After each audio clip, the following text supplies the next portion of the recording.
ஆசீர்வதிக்கும் தேவன் நம்மை ஆசீர்வதிப்பாரே. துதி ஸ்தோத்திரம் இயேசுநாதா, துதி உமக்கே என்றுமே.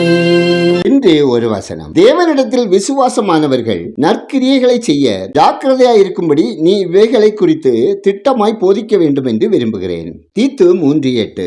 அன்புக்குரியவர்களே, நற்கிரியைகளை செய்வதற்கு எப்பொழுதும் நாம் ஆயத்தமாய் இருக்க வேண்டும் என்று வேதம் நமக்கு போதிக்கிறது. இயேசு கிறிஸ்துவை போல நாமும் நமது வாழ்க்கையில் பிரதானமாக எப்பொழுதும் நன்மை செய்கிறவர்களாக இருக்கிறோமா அல்லது தீமை செய்கிறவர்களாக இருக்கிறோமா? ஆராய்ந்து பாருங்கள். நாம் எல்லோருக்கும் நன்மை செய்ய வேண்டும். நாம் நன்மை செய்ய அறிந்திருந்தும் செய்யாமல் இருப்போமானால் அது நமக்கு பாவமே. நன்மை செய்வதுதான் பிரதான கடமை அல்லது வேலை என்பதை உணர்ந்து செயல்பட வேண்டும். அதற்கு தேவ கிருபையை நாம் நாட வேண்டும். நாம் துயரப்பட்டு கொண்டிருக்கும் இக்கட்டான வேளையிலும் கூட தேவையோடு இருப்பவர்களுக்கு கர்த்தரை நம்பி நன்மை செய்ய வேண்டும். ஆண்டவருடைய பிள்ளைகளாக நாம் தீமையான வழிகளை விட்டு விலகி நன்மை செய்கிறவர்களாக மாற வேண்டும். எக்காரணத்தை கொண்டும் தீமையான கிரியைகள் வெளிப்படாமல் இருக்க நாம் எச்சரிக்கையாக இருக்க வேண்டும்.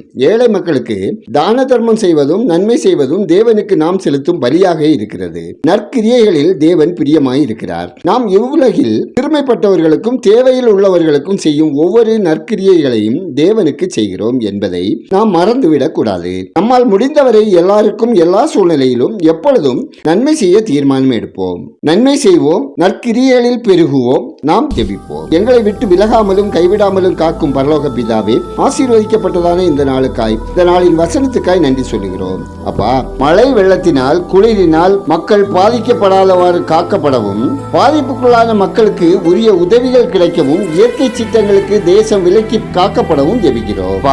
நரம்பு பிரச்சனைகளினால் பாதிக்கப்பட்டவர்களுக்கு உங்க இரக்கம் வேண்டுமாயும், நல்ல ஆரோக்கியம் சுகம் உண்டாகவும், இரத்த ஓட்டம் சீராகவும் உங்க தளம்புகளால் குணப்படுத்த வேண்டுமாய் ஜெபிக்கிறோம். கட்டாவே, ஊழியர்கள் சத்தியத்தை சத்தியத்தின்படி கண்டித்து போதிக்கவும், விசுவாசிகளை நற்கிரியைகள் செய்கிறவர்களாக பரிசுத்தமான கர்த்தருக்கு பிரியமானபடி வாழ்க்கை வாழவும் வழிநடத்த உங்க கிருபை வேண்டுமாய் ஜெபிக்கிறோம். கர்த்தாவே, விசுவாசிகள் இந்த பண்டிகை காலங்களிலாவது நன்மை செய்கிறவர்களாக, தேவையில் இருப்போருக்கு உதவிக்கரம் நீட்டுகிறவர்களாக தெய்வீக அன்பை வெளிப்படுத்தி வாழ உங்க வழிநடத்தல் வேண்டுமாய் ஜெபிக்கிறோம். புதிதாக மனை வாங்குவோர், விற்பவர்கள், வாகனம் வாங்குவோர், வீடு கட்டுவோர், தொழில் துவங்குவோரின் முயற்சிகள் வாய்க்கப்பட வேண்டுமாய் ஜெபிக்கிறோம். விடுதிகளில் தங்கி படிக்கிற, வேலைக்கு செல்லுகிற பெண்கள், வாலிப பிள்ளைகள் அனைவரும் உலக இச்சைகளுக்கு, கண்ணின் காட்சிகளுக்கு, மறைவிட பாவங்களுக்கு, தீய இச்சைகளுக்கு விலக்கி காக்கப்படவும், பரிசுத்தத்தை காத்துக்கொள்ளவும் தேவ கிருபை வேண்டுமாய் ஜெபிக்கிறோம். ஆண்டவரே, ஒவ்வொருவரின் தொழில், வேலை, வியாபாரம், விவசாயம் ஆசீர்வதிக்கப்படவும், கிரியைகள் செய்கிறவர்களாக வாழவும் உங்க அனுகிரகம் வேண்டுமாய் ஜெபிக்கிறோம். கர்த்தாவே, பாடுகள், கஷ்டங்கள், பிரச்சனைகள், வேதனைகள், வியாதியோடு வாழும் ஒவ்வொருவர் வாழ்விலும் தேவ சமாதானம் நிறைவாய் பெருகவும் ஜெபிக்கிறோம். எங்கள் விண்ணப்பத்தை அங்கீகரித்ததற்காய் நன்றி சொல்கிறோம்.